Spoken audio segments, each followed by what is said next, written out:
Tantor Audio, a division of Recorded Books, presents The Toddler-in-Chief, What Donald Trump Teaches Us About the Modern Presidency, by Daniel W. Drezner, narrated by Peter Berkrot. I'm so young. I can't believe it. I'm the youngest person.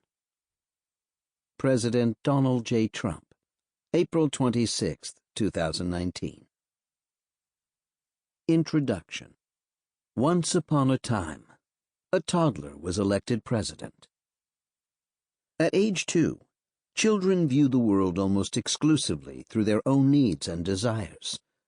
Because they can't yet understand how others might feel in the same situation, they assume that everyone thinks and feels exactly as they do. And on those occasions when they realize they're out of line, they may not be able to control themselves. American Academy of Pediatrics, Caring for Your Baby and Young Child. In this book, I make two arguments, one simple and one not so simple. The simple argument is that Donald Trump behaves more like the toddler-in-chief than the commander-in-chief. Many of Trump's critics have argued this, but that is not the primary source of my evidence supporting this claim. In more than 1,000 instances since his inauguration, Trump's own supporters and subordinates have made this comparison as well. The staffers who work for Trump in the White House, the cabinet and sub-cabinet officers who serve in his administration, the kitchen cabinet of friends and confidants who talk to him on the phone, Republican members of Congress attempting to enact his agenda, and long-standing treaty allies of the United States trying to ingratiate themselves to this president, have all characterized Donald Trump as possessing the maturity of a petulant child, rather than a man in his 70s. The less simple argument is that having a president who behaves like a toddler is a more serious problem today than it would have been, say, 50 years ago. Formal and informal checks on the presidency have eroded badly in recent decades, and Trump assumed the office at the zenith of its power. For a half-century, Trump's predecessors have expanded the powers of the presidency at the expense of countervailing institutions, including Congress and the Supreme Court. Presidents as ideologically diverse as Ronald Reagan, Bill Clinton, George W. Bush, and Barack Obama all took steps to enhance executive power. To be sure, Trump has attempted massive executive branch power grabs as well.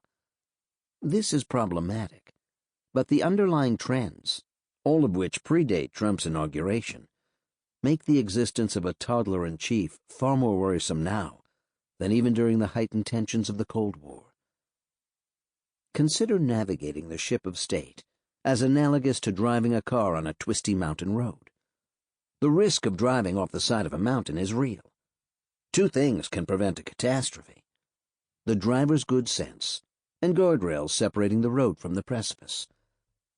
The guardrails were badly damaged before 2016, but a skilled driver could still navigate the road.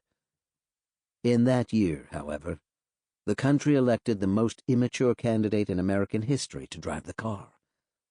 The result has been a reckless president operating the executive branch like a bumper car, without any sense of peril.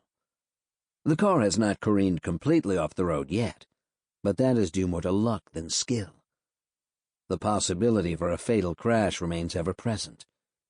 Even more disturbing, the driver is not getting any better at his job. He is just getting more confident that there is no risk to what he is doing. Far too much of Donald Trump's behavior is comparable to that of a bratty toddler. Let me be as precise as possible about what this means.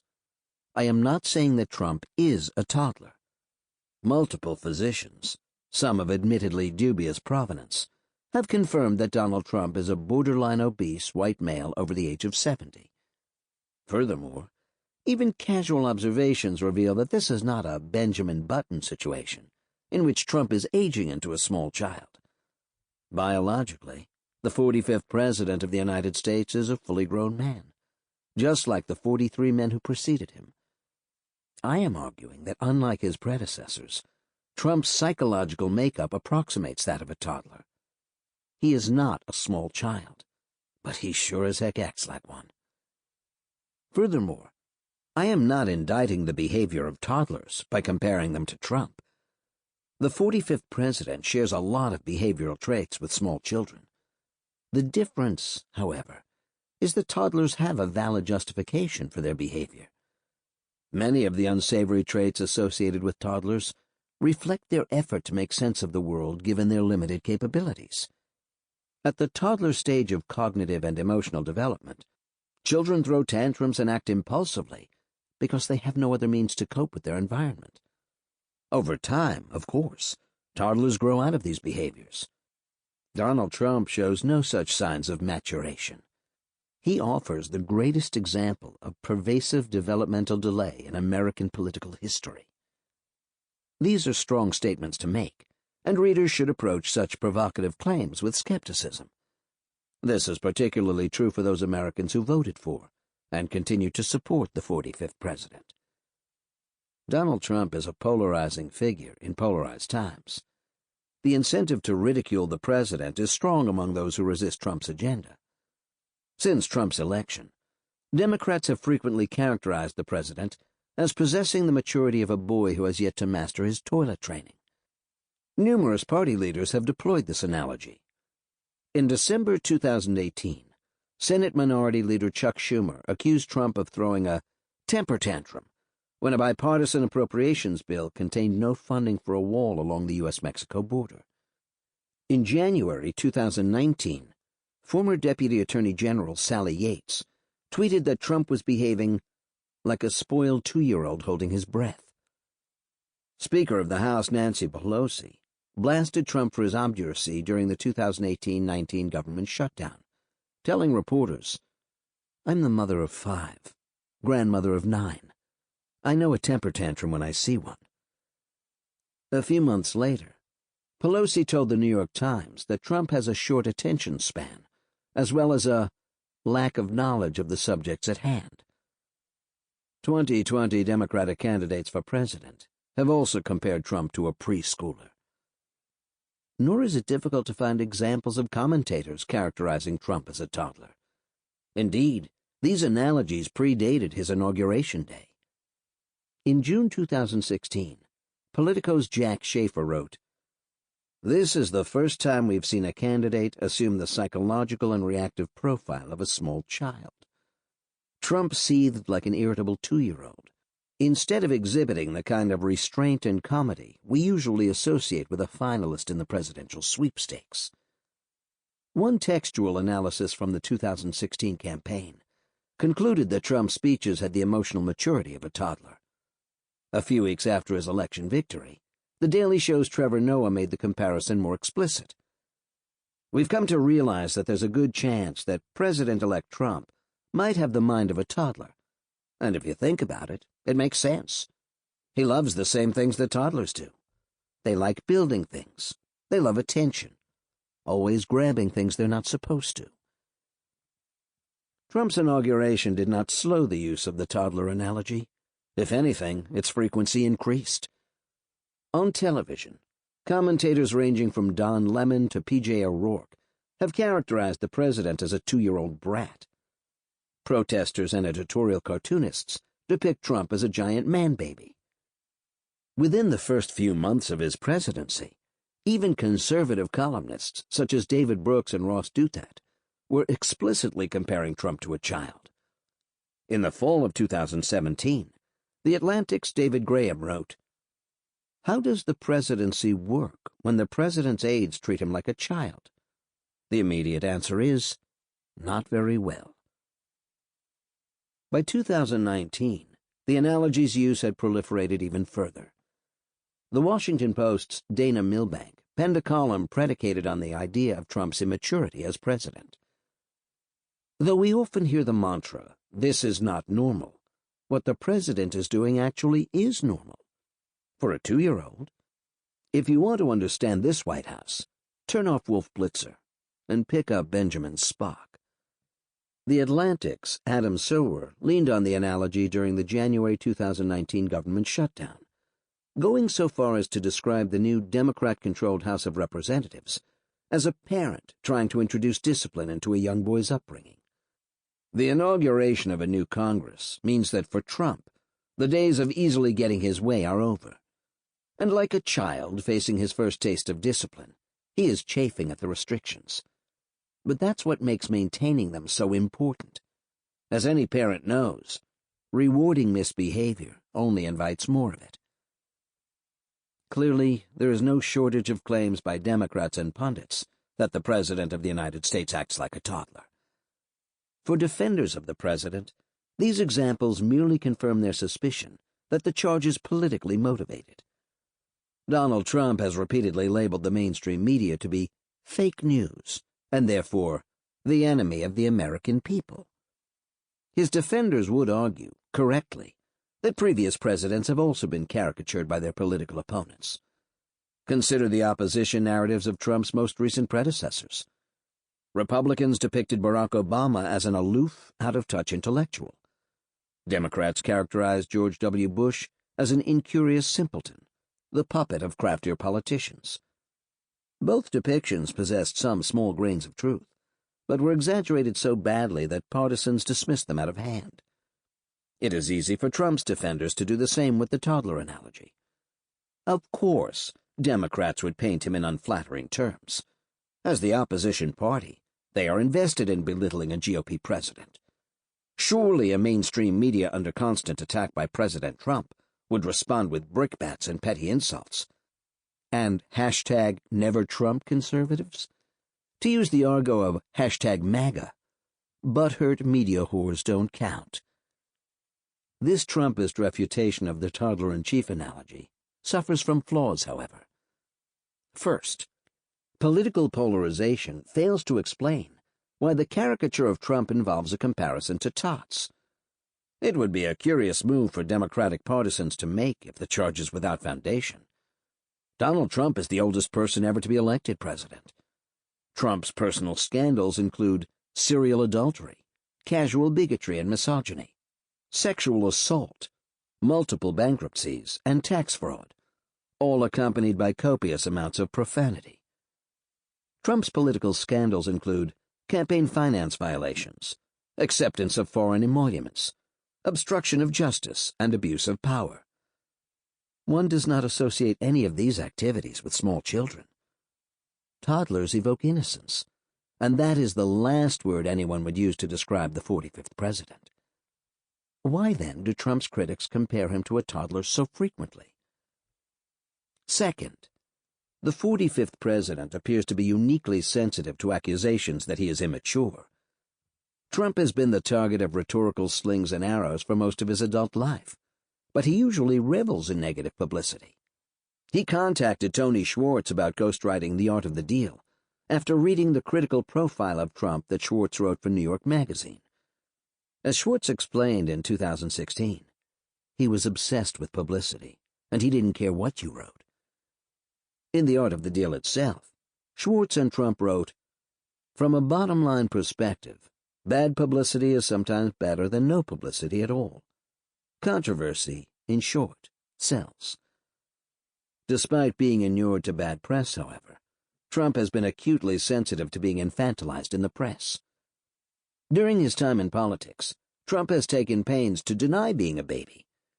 In August 2016, Trump reacted badly to a New York Times story that detailed the degree of dysfunction within his presidential campaign and the tendency of his subordinates to go on television to capture Trump's attention.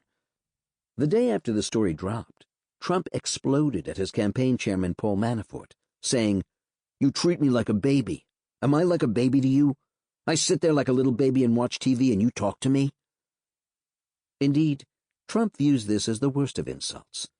He disparaged former New York Mayor Rudy Giuliani's cable TV defense of Trump after the Access Hollywood tape was released by saying, "Rudy, you're a baby. They took your diaper off right there. You're like a little baby that needs to be changed." In his October 2018 60 Minutes interview with Leslie Stahl, Trump defended himself by saying, twice, "I'm not a baby." Multiple press reports indicate the media narrative that incenses the 45th president the most is that the president is sometimes in need of adult daycare, as CNN's Jim Acosta has put it. If a toddler trait is to define themselves by loudly denying that they are a baby, then Donald Trump has at least one thing in common with toddlers. Third, President Trump, his family, and his biographers have all made it clear that the 45th president is not the most mature of individuals. Trump himself told biographer Michael D'Antonio, "When I look at myself in the first grade and I look at myself now, I'm basically the same. The temperament is not that different." He wrote in The Art of the Deal that, "Even early on I had a tendency to stand up and make my opinions known in a very forceful way." Trump's sister, Mary Ann, told the Washington Post during the 2016 campaign that her brother was still a simple boy from Queens. Admittedly, a first grader is older than a toddler, but the fact remains that Trump and his family agree that his psychological makeup has remained unchanged from when he was a very small boy. Most of the biographers and biographies of Trump make a similar point. Trump has experienced little emotional or psychological development since he was a toddler. Tim O'Brien, the author of Trump Nation, The Art of Being the Donald, warned Politico after Trump's election that, "We now have somebody who's going to sit in the Oval Office who is lacking in a lot of adult restraints and in mature emotions." The last and most powerful argument supporting the Toddler-in-Chief thesis, however, is laid out in the rest of this book. It is not only Trump's political opponents who frequently liken him to an immature child. His closest political allies and subordinates draw the same comparison. This is the strongest rebuttal to the claim that those comparing Trump to a toddler are simply partisan hacks. Individuals with a vested interest in the success of Donald Trump's presidency nonetheless describe him as a small boy in desperate need of a timeout. They have done so repeatedly and persistently since his inauguration. I should know. Somewhat by accident, I began collecting data on this phenomenon in early 2017, soon after Trump was inaugurated. At the time, it seemed like a lark. It did not occur to me that this trope would define Trump's style of political leadership. I was naive. This project started innocently enough. Back in early 2017, some mainstream media commentators pushed the narrative that Donald Trump, a man with no governing experience whatsoever, was growing into the presidency. After Trump's first address to a joint session of Congress, CNN's Van Jones said on camera, "He became president of the United States in that moment, period." A month later, after Trump addressed the nation to explain why he launched Tomahawk cruise missiles at Syria, CNN's Fareed Zakaria told his viewers, "I think Donald Trump became president of the United States last night." Perhaps these approbations arose from an understandable psychological yearning for normalcy, but they were unpersuasive. Too many stories of Trump acting like a small child and his staff acting like exasperated caregivers were floating in the ether. This became clear to me after reading a Washington Post story by Ashley Parker and Robert Costa, describing Trump's obsession with watching television. This part stood out. Trump turns on the television almost as soon as he wakes, then checks in periodically throughout the day in the small dining room off the Oval Office, and continues late into the evening when he's back in his private residence. Once he goes upstairs, there's no managing him, said one advisor. There are two noteworthy aspects to this story. The first is the way that Trump is characterized as someone who needed to be managed like a toddler. The second is that the person describing Trump like an unruly child is someone with a stake in seeing Donald Trump succeed as President of the United States. In response to that story, I tweeted out, "I'll believe that Trump is growing into the presidency when his staff stops talking about him like a toddler." A few days later, another story appeared in Politico in which the White House staff used a similar characterization. I tweeted that out as well, threading it below the initial tweet. Soon I noticed something. Trump's staff and surrogates routinely and repeatedly characterized him as a toddler to the press. And so I decided to collect every example I could find of a Trump ally, describing him as such. That was 3 years and more than 1,000 tweets ago. As it turns out, a lot of people with a rooting interest in Donald Trump's agenda have described him as a very immature boy, One person described NATO's preparations for Trump's first attendance at a meeting of the alliance as preparing to deal with a child, someone with a short attention span and mood who has no knowledge of NATO, no interest in in-depth policy issues. Nothing. A Trump White House staffer characterized one dubious White House press release as an action designed solely to appease the president. The equivalent of giving a sick, screaming baby whiskey, instead of taking them to the doctor and actually solving the problem. In 2017, Trump's Deputy Chief of Staff Katie Walsh described trying to identify Trump's goals as trying to figure out what a child wants. In 2018, a senior GOP member of Congress told Trump supporter Eric Erickson, "I don't know what the fuck he wants, and in talking to him, I'm pretty sure he doesn't know what the fuck he wants. He just wants, like a kid who's so hungry nothing sounds good anymore and he's just pissed off."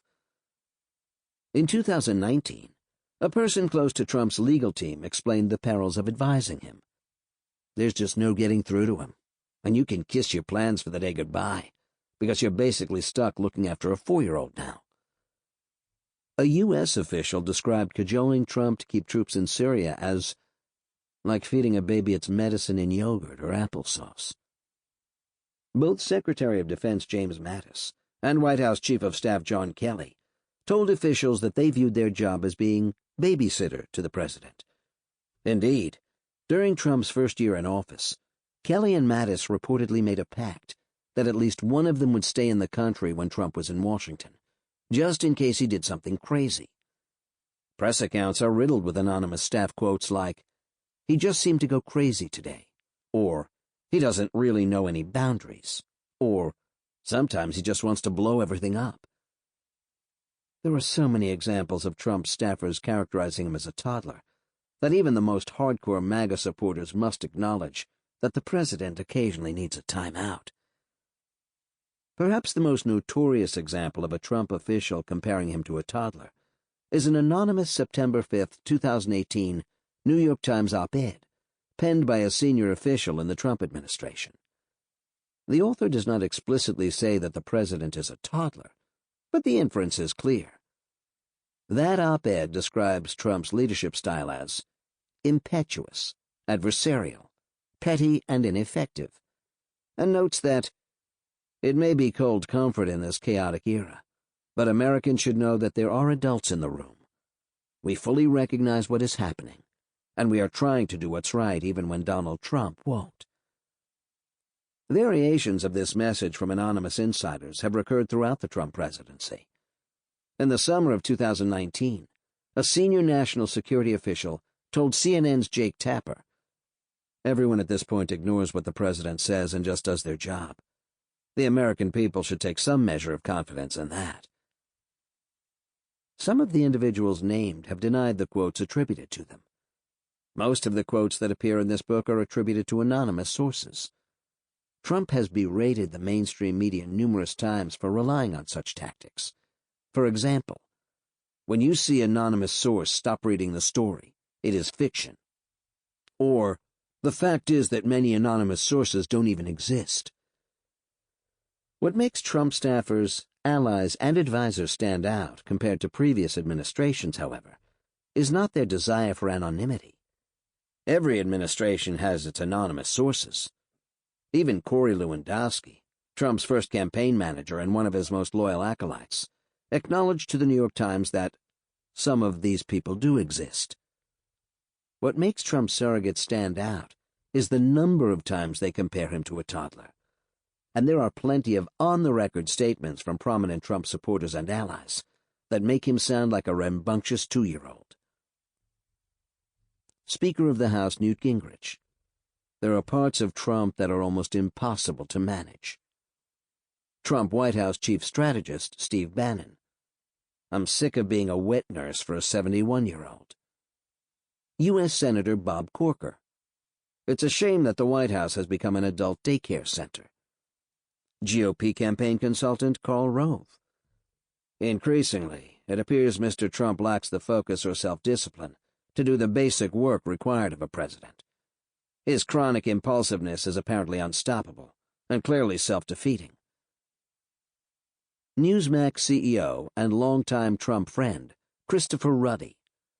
This is Donald Trump's personality. He just has to respond. He's been so emotional. It takes a toll on him, and the way he deals with it is to lash out. Fox News commentator Tucker Carlson. I've come to believe that Trump's role is not as a conventional president who promises to get certain things achieved to the Congress and then does. I don't think he's capable. I don't think he's capable of sustained focus. I don't think he understands the system. Secretary of State Rex Tillerson.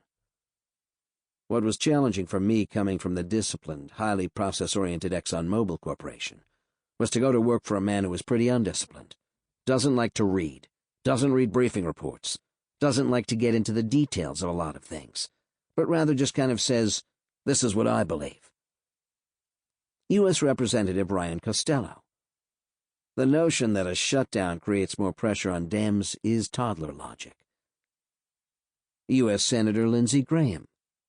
The president's he can be a handful. That's just the way it is. U.S. Representative Adam Kitzinger. This is so beneath the office you hold. It's childish, and yet it's getting really old. Speaker of the House Paul Ryan. I'm telling you, he didn't know anything about government. I wanted to scold him all the time. Governor Chris Christie. He acts and speaks on impulse. He doesn't always grasp the inner workings of government. Trump surrogates do not make these statements only to reporters. They make them under oath as well. The Mueller report confirms that when Trump aides have testified under penalty of perjury, they frequently characterize the president as possessing the emotional and intellectual maturity of a small boy. White House Chief of Staff Reince Priebus told Mueller's investigators that when Trump was angry at his national security advisor Michael Flynn, he would pretend that Flynn was not in the room. Chris Christie, Steve Bannon, and White House counsel Don McGahn all testified that Trump made requests that were nonsensical, ridiculous, or silly. Bannon, McGahn, National Security Administration head Mike Rogers, and White House Communications Director Hope Hicks all described the president as having temper tantrums when informed of bad news. Multiple officials described similar toddler-like behavior during the House impeachment inquiry.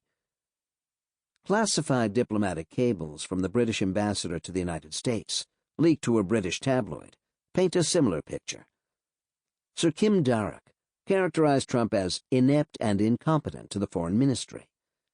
He advised his superiors that in speaking to the 45th president, you need to start praising him for something that he's done recently, and that you need to make your points simple, even blunt. He further warned, there is no filter. All these assessments were based on Darroch's frequent interactions with Trump's coterie of advisers. Other diplomats based in Washington soon confirmed that Darroch's assessments matched cables they had dispatched to their home countries. In response, Trump insulted Darroch repeatedly, and then declared him persona non grata via Twitter, thereby confirming the ambassador's assessment of him. These examples are merely a small portion of a long list.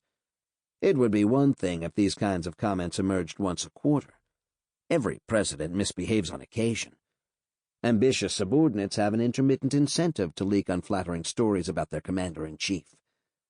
If this trope appeared only a few times since Trump's inauguration, that would warrant a media trend story and nothing more.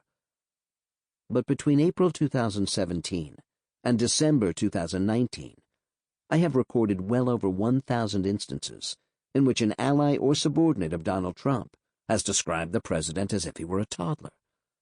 The rate is greater than one toddler depiction per day. That seems like a lot. To be fair, there are elements of Trump's toddler-like behavior that could be categorized in multiple ways.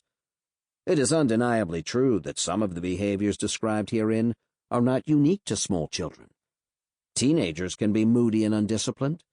Adolescents, senior citizens, and overstressed parents can lose their temper. Lazy people can refuse to do productive tasks and demand to watch television instead.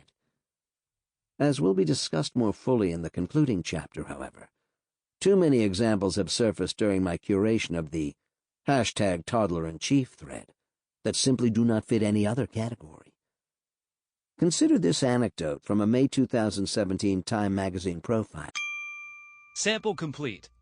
Ready to continue?